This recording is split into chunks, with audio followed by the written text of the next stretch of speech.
e 65 anos depois, ele resolveu falar. Não era balão meteorológico coisa nenhuma. Aquele objeto claramente veio de outro planeta.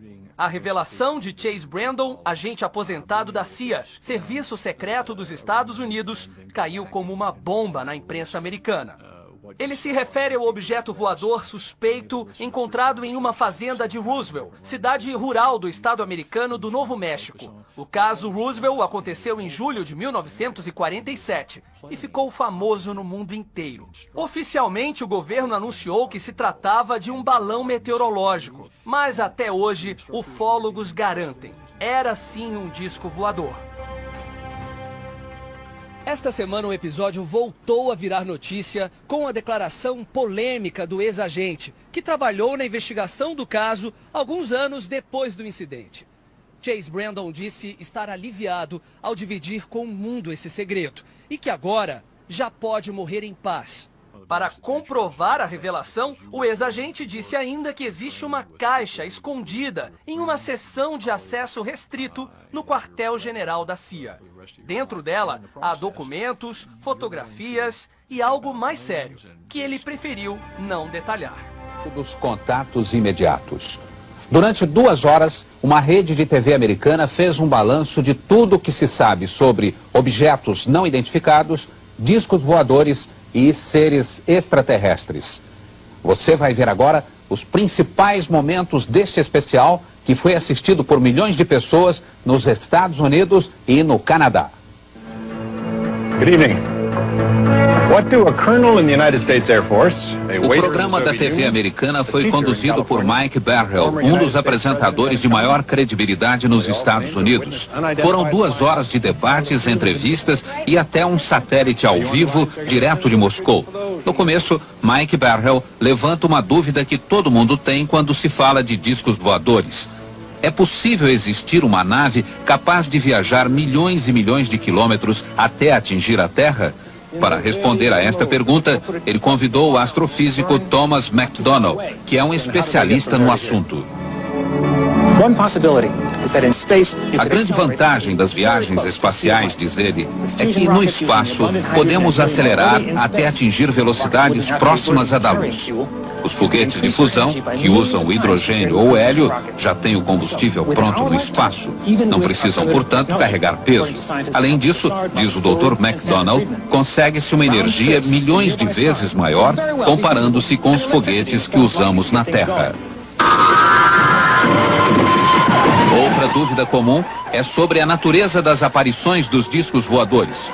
O apresentador Mike Barrell pergunta, afinal, se os extraterrestres querem causar impacto, por que não aparecem num lugar bem conhecido, como a Casa Branca, por exemplo? Mas o fato é que isto aconteceu. Em julho de 52, a Força Aérea Americana tentou interceptar uma dúzia de objetos voadores não identificados que estavam bem acima da Casa Branca. Esta aparição acabou se transformando no acontecimento de maior impacto no país desde a Segunda Guerra Mundial. Este oficial garantiu na época que os objetos não tinham nada a ver com os projetos secretos que estavam sendo feitos no país. Este outro admitiu que os objetos podiam ter origem interplanetária. E o representante da Marinha disse que não conhecia nenhum míssil ou aeronave com a forma de um disco voador. Para dar uma satisfação à opinião pública, a Força Aérea Americana criou uma unidade de investigação que chamou de Projeto Livro Azul. E Mike Barrell está agora com 2 oficiais americanos que estiveram envolvidos pessoalmente com o projeto. O coronel Robert Friend, que chefiou as investigações por 5 anos, e o coronel William Coleman, ex-porta-voz do Pentágono. O coronel Robert Friend diz que o projeto Livro Azul sempre enfrentou muitas dificuldades, apesar de pelo menos 100 casos investigados por eles terem sido considerados muito preocupantes. Por isso, diz que não ficou surpreso quando o projeto foi extinto em 69. We were flying a B-25 over Alabama. O ex-porta-voz do Pentágono, o coronel William Coleman, admite que ele mesmo já viu um OVNI. Ele afirma aqui que isto aconteceu em 55, quando comandava um B-52 nos céus do Alabama. De repente apareceu um estranho objeto prateado que não tinha asas, media 20 metros de diâmetro e 5 metros de altura. O coronel fez um relatório oficial, mas ele conta agora que quando começou a trabalhar no Livro Azul, procurou o relatório e não havia nada no arquivo.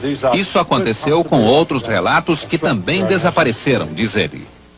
Os dois militares americanos disseram também durante o programa que hoje se sentem usados pela Força Aérea. Segundo eles, o governo não estava interessado em divulgar a verdade. Queria apenas acalmar a opinião pública e minimizar os relatórios sobre OVNIs e ETs.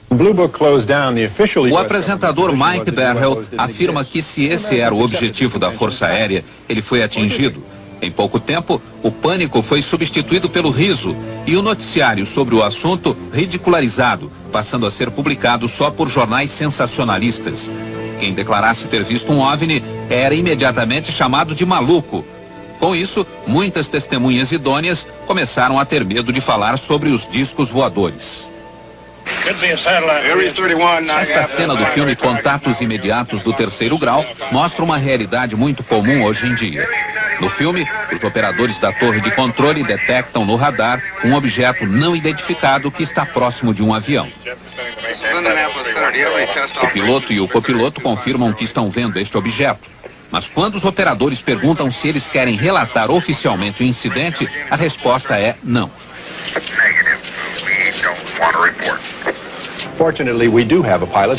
O apresentador Mike Barrell está agora com um dos poucos pilotos dispostos a falar sobre OVNIs. É o capitão Neil Daniels, que voou na United Airlines por 35 anos. O capitão Neil conta que estava pilotando um avião de São Francisco para Washington em março de 77, quando viu uma luz muito forte à esquerda do DC-10. Os instrumentos de bordo, diz o capitão, passaram a marcar rumos diferentes e uma força qualquer puxava o avião para a esquerda. De repente, o objeto desapareceu numa velocidade espantosa e o capitão lembra que o tempo todo o copiloto dizia: não quero ver, não quero saber.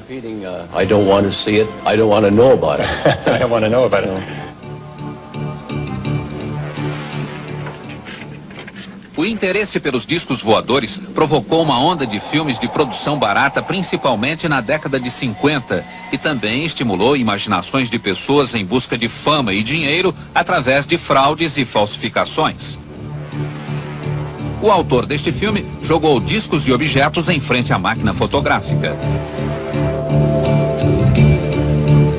Um outro falsificador disse que fez estas fotos depois de ser sequestrado por seres alienígenas.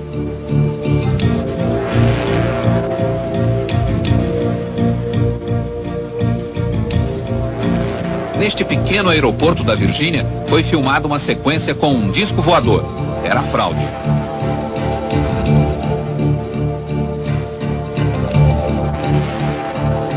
Esta fraude vem da Suíça. Um fazendeiro disse que foi sequestrado por ETs. A nave que ele fotografou foi achada no curral da fazenda. Mas o apresentador Mike Barrell mostra também muitos filmes e fotos que ainda são uma incógnita. Este executivo de uma firma de computadores e a mulher dele estavam juntos e conseguiram filmar um estranho objeto voador. Oh, good God. I don't know. Not quite. I'm going to tell you something, honey. I don't know what the hell it is. Este outro filme foi feito na Guatemala por uma equipe que filmava um comercial de automóveis. O cinegrafista Robert Perry também conseguiu um documento importante quando estava no Canadá. O objeto, filmado a uma velocidade muito baixa, aparece bem nítido. Robert Perry conta que o objeto se transformou num incrível show de luz e que, segundo técnicos, estaria viajando a mais de 48 mil quilômetros por hora. Outro documento importante conseguido pelo programa americano veio de Gulf Breeze, esta pequena comunidade da Flórida que tem cerca de 6 mil habitantes. Aqui, mais de 100 pessoas viram um estranho objeto por vários dias.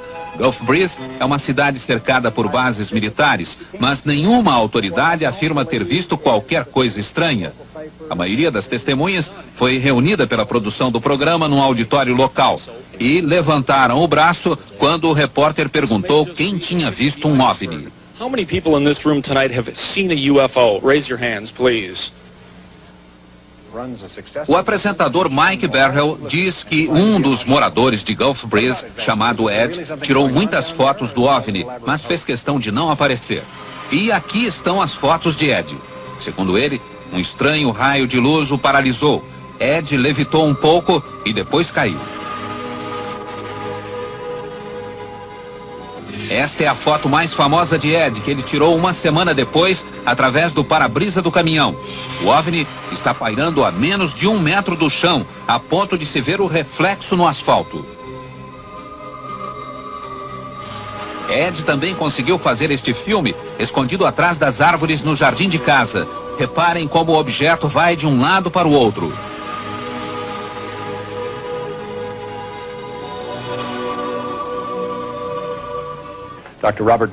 Mike Barrell diz agora que, para analisar as fotos de Ed, ele convidou 2 dos maiores peritos em análises fotográficas dos Estados Unidos. Um deles é o Dr. Robert Nathan, que trabalha há 16 anos para a NASA. Vejam o que ele diz. Me parece, diz o Dr. Nathan, que muitas dessas imagens são produto de dupla exposição fotográfica. Me parece também que a iluminação da nave é meio artificial, bem diferente da iluminação do fundo ambiente.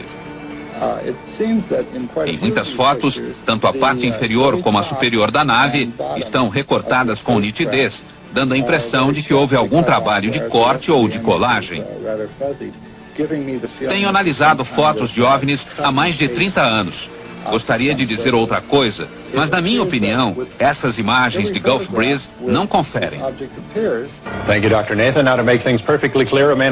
Mike Barrell diz agora que pediu a opinião de outro perito, o Dr. Bruce Maccabee, um físico nuclear que trabalha para a Marinha e que também analisou muitas fotos de OVNIs. A opinião dele é diferente. O Dr. Nathan só viu algumas fotos, mas eu analisei todas, até a fita de vídeo, e me perguntei se essas imagens são uma falsificação. Como foram feitas? Procurei, por exemplo, uma linha fina em cima que pudesse ser um fio suspendendo a nave. Procurei qualquer sinal por baixo para ver se o objeto foi apoiado numa mesa ou numa coluna.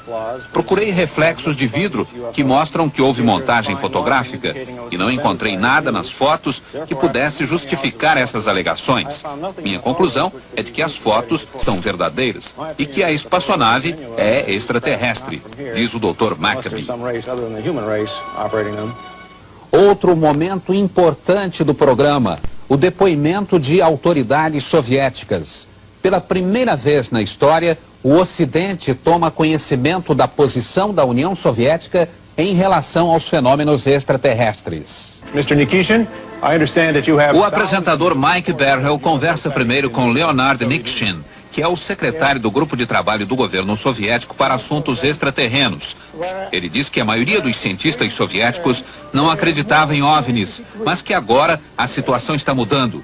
Segundo Nikishin, o fenômeno está sendo abordado de forma científica no seu país e ele acha que vão entrar em contato com ETs mais cedo do que se esperava. O outro soviético é Sergei Bonlantsev, um jornalista da agência de notícias TASS, que é especialista em OVNIs. Sergei diz a Mike Barrell que o relato confiável mais recente aconteceu em 85. O piloto de um avião comercial notou um feixe de luz que iluminava totalmente o solo, uma luz tão forte que chegava a cegar as pessoas. O ponto de luz, diz Sergei, voou para longe do avião e começou a balançar da direita para a esquerda e de cima para baixo. Finalmente, voou ao lado do avião como se fosse uma escolta. Os passageiros viram tudo e o objeto também foi detectado nas telas de radar da região. Sergei mostra agora esta foto feita na Bulgária em 78. Um casal estava tomando café quando viu isso. A foto foi feita com uma câmera Polaroid. Sergei informa que este outro OVNI foi visto perto de Murmansk, no norte da Rússia, quase na fronteira da Finlândia.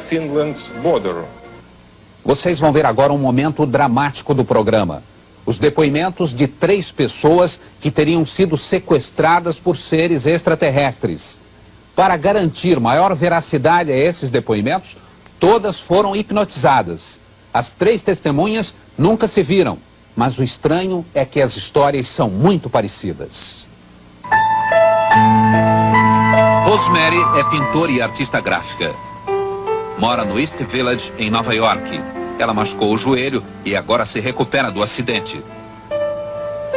Al Hassin mora no Bronx, também em Nova York, com a mulher e a filha de 12 anos. Ele trabalha na companhia telefônica e gosta de tocar guitarra. Liza Salviano mora em Nova Jersey, tem 28 anos, é casada e está grávida. Liza trabalha como secretária. As entrevistas foram feitas por 2 especialistas, a psiquiatra Raima Leibel e o pesquisador Bud Hopkins.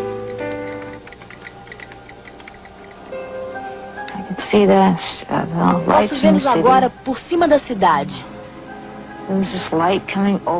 Tem uma luz muito brilhante, muito intensa. Quero ver o que é, mas não consigo.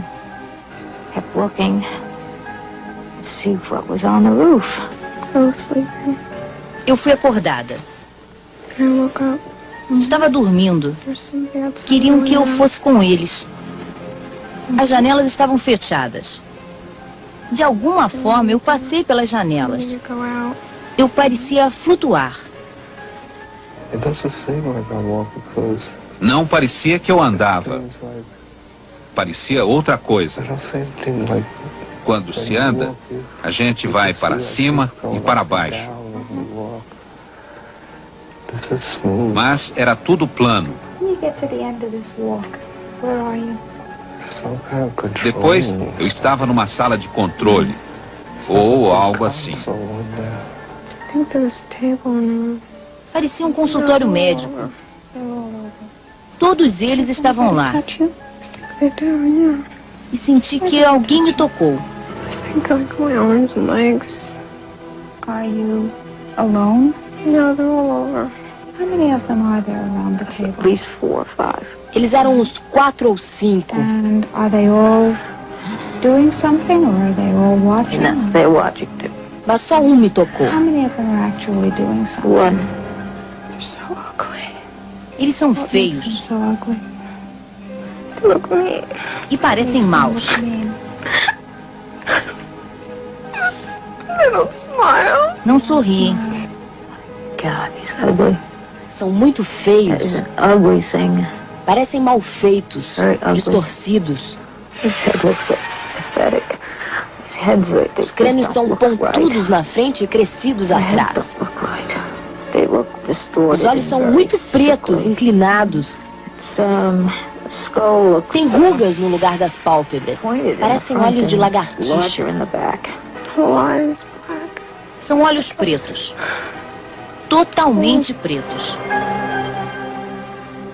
O momento mais polêmico do programa é o depoimento de um agente secreto americano. Ele recebeu o nome de Falcon. E para ter a identidade protegida, todos os depoimentos foram feitos com a imagem e a voz distorcidas. A produção do programa afirma que fez todas as investigações possíveis e garante que ele é realmente o que diz ser. Um agente ligado a um serviço ultra-secreto que investiga fenômenos extraterrestres, o MJ-12.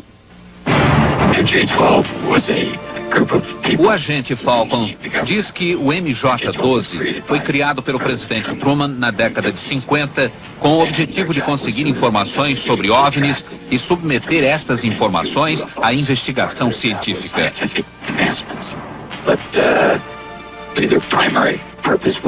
Com a ajuda de uma ilustração feita pelo programa americano, Falcon informa que as informações são enviadas ao presidente e ao vice-presidente, ao diretor da CIA e ao diretor da Agência de Segurança Nacional. Falcon diz também que o MJ-12 funciona aqui, no Observatório Naval em Washington, que pertence à Marinha. Peter Leon foi produtor executivo de notícias da rede de TV CBS em Los Angeles e ele diz que esteve pessoalmente por 2 vezes com um agente chamado Falcon. Leon diz que checou as credenciais e está convencido de que ele é realmente um agente. Segundo Falcon, o primeiro grande incidente envolvendo extraterrenos aconteceu em 47 no Novo México. Aparentemente, um OVNI sofreu uma pane e caiu no deserto. Na época, mais de 100 pessoas viram o acidente e foram até lá. Um pouco mais distante, havia uma cápsula ejetora com 2 ETs. Os corpos foram recolhidos pela Força Aérea e levados para uma autópsia. O major chegou a recolher e fotografar um pedaço da nave. A Força Aérea abafou a história, mas, segundo Falcon, um dos extraterrestres estava vivo. O primeiro alienígena, diz Falcon, foi capturado no Novo México depois que sua nave foi acidentada. O alienígena, chamado Ebb pelo governo, foi mantido em cativeiro. Aprendemos muito sobre a cultura, a raça e as espaçonaves dos alienígenas. Falcon disse que outras naves desceram numa base americana também por problemas técnicos. Mais 2 ETs foram capturados e depois entraram num acordo com o governo. Segundo Falcon, eles tinham o controle total de uma base no estado de Nevada. Falcon afirma que atualmente só um deles vive lá. Este alienígena, diz Falcon, visitou um terceiro alienígena também dentro de um programa de trocas e tem sido hóspede do governo americano desde 82. Falcon diz que eles vivem muito, de 300 a 400 anos, e são muito inteligentes, com um QI superior a 200. Outra curiosidade, gostam de vegetais. Falcon afirma que já esteve com eles e diz agora qual o aspecto destes extraterrestres. Eles têm de 95 centímetros a 1 metro de altura. Os olhos são extremamente grandes, com um formato próprio. Tem várias pálpebras internas e os olhos são 2 vezes mais brilhantes do que os nossos. Tem 2 aberturas onde ficaria o nariz. E a boca é pequena. Não tem dentes como os nossos. As gengivas também são diferentes. Os órgãos internos são muito simples. Tem um só órgão que funciona como coração e pulmão. O sistema digestivo também é muito simples. A estrutura da pele é, digamos, uma pele elástica e dura, talvez endurecida pela exposição ao sol.